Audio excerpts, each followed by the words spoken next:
All right, what is up, pals? Today we are doing some canning. I've been so excited to do this. I've been looking forward to this weekend for a while now.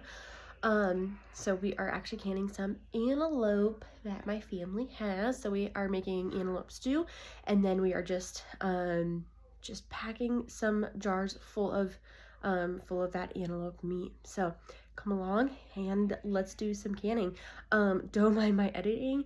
We were kind of all over the place, so I'm doing my best to explain everything. If there's any questions, drop questions in the comment section. I'll do my best to answer them as I can. I haven't done a whole lot of canning in my life. I'm actually also kind of learning today, so come along with me learning to do some canning, as well as you hopefully learning how to do some canning. All right, let's go. Here is all of the jars that we got today. All right, we are starting off at 8:30 in the morning. Here's our antelope. We are cutting into about 1-inch cubes or chunks.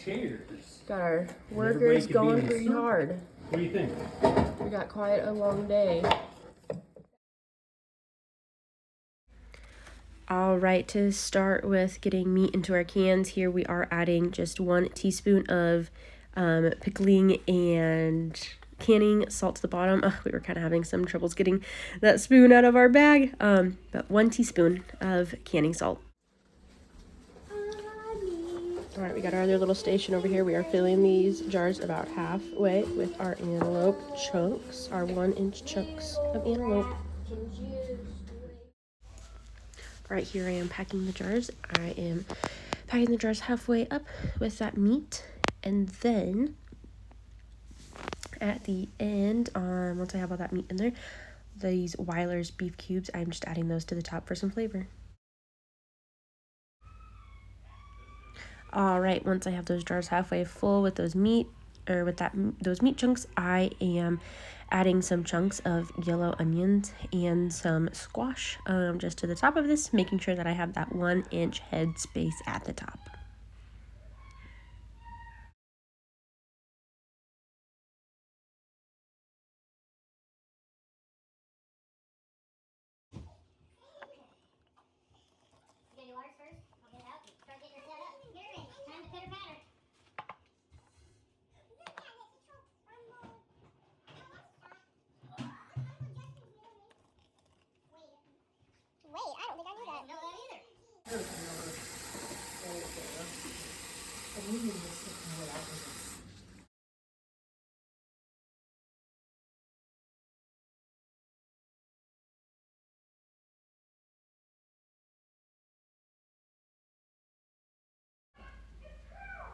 All right, here we are adding water to our antelope stew. So we have that meat, those 1-inch meat chunks on the, we got salt on the bottom, 1-inch meat chunks, the beef cubes, chunks of onion, and the chunks of squash. And then we are adding water up to that 1-inch head space left. And then we are going to debubble these jars. Debubble.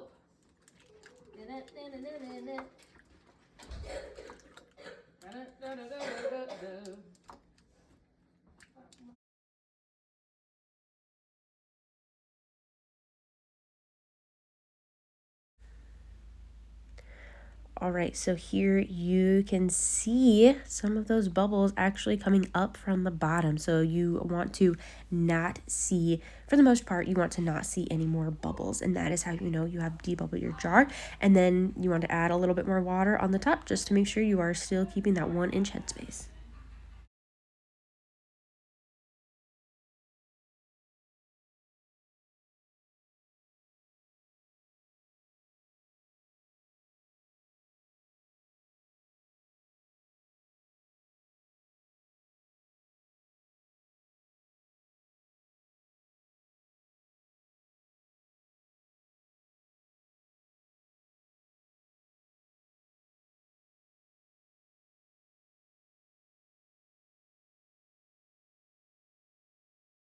All right, let's pack some jars of just the meat. So We are using 1/2 teaspoon of that canning salt, just like we did previously for the antelope stew. All right, we have 16 jars that we prepped, so I'm just adding that teaspoon of canning salt to the bottom, and then somebody else was helping and was putting those beef cubes into the bottom of these jars too.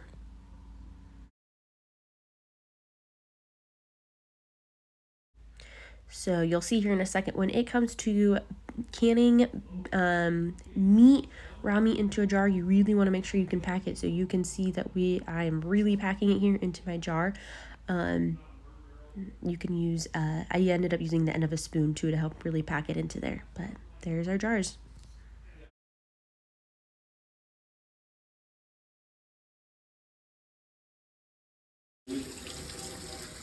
Ready? I just put vinegar in there. Is that all? Yep.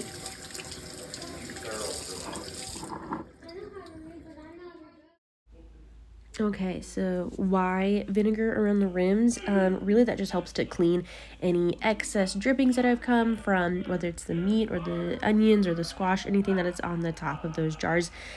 Putting vinegar helps to clean it quickly so that the jar lids can just have a better seal and you can have a better canning rate.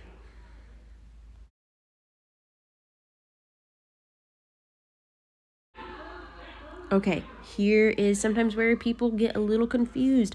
Finger tight. You want the lids on the jars to just be finger tight. You should not have to struggle at all to put them on. You should just be able to give them a nice little twist with your fingers, and that is how you know that they are on there.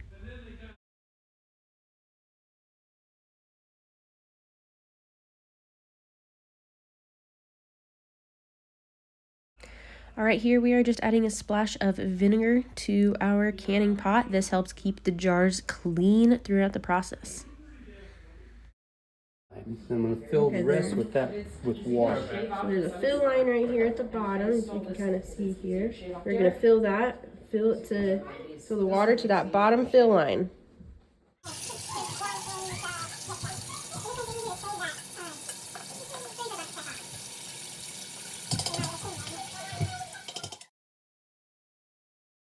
Okay, in our single canner here, we are just putting 8 jars there on the bottom.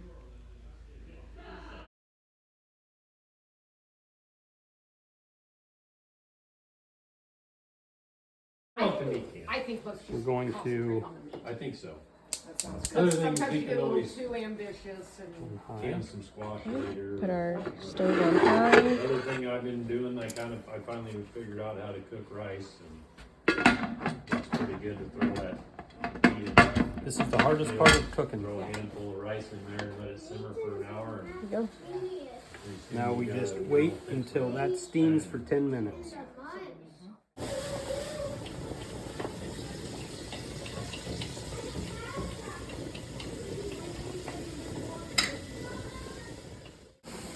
I got that already. You ready? Yeah.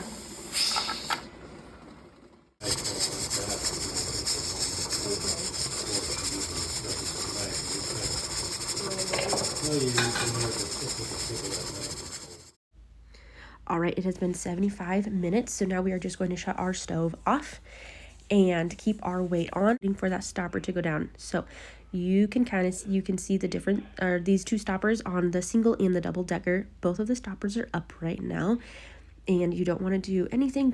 You still, a lot of patience with canning. Gotta wait for that stopper to go down. I kind of pointed at it at the end there. So now you can see that stopper has gone down, and on our double decker, that stopper is still up. So now it is time to take that weight off because that stopper has gone down, and our canning process is done. All of our cans should be sealed and ready to be stored. And there's our cans.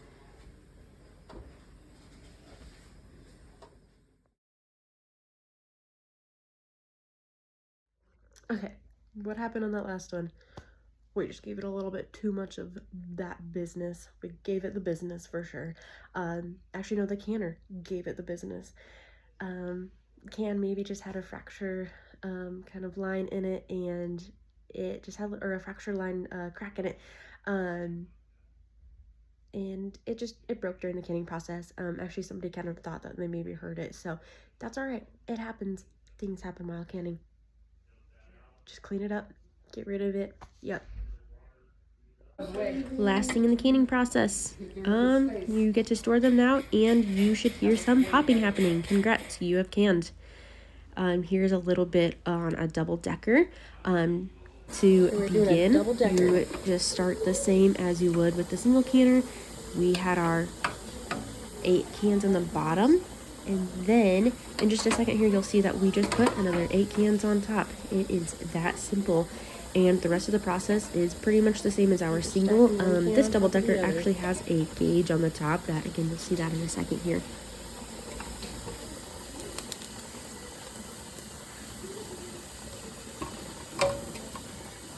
Just like that. We gave it the business. Yes.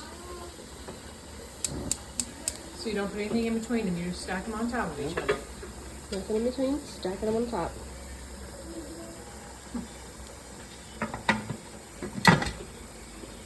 Alright, here's our double decker. Lid is on, and here you can see the weight gauge that we will use. This is how you give it the business. Okay, Double decker. our double decker. Double decker. Our double decker is steaming. Start a 10-minute timer? Yep, start a 10-minute timer. So let that steam for 10 minutes before we put our weight on. Put this on, it'll go to 15, and once it hits 15, it'll put well done. You ready? Yep. Got our weight on. You're waiting it till it gets to 15. And that'll put wobbling like that. You would need 15 pounds wobbling. If you want to zoom in, it'll...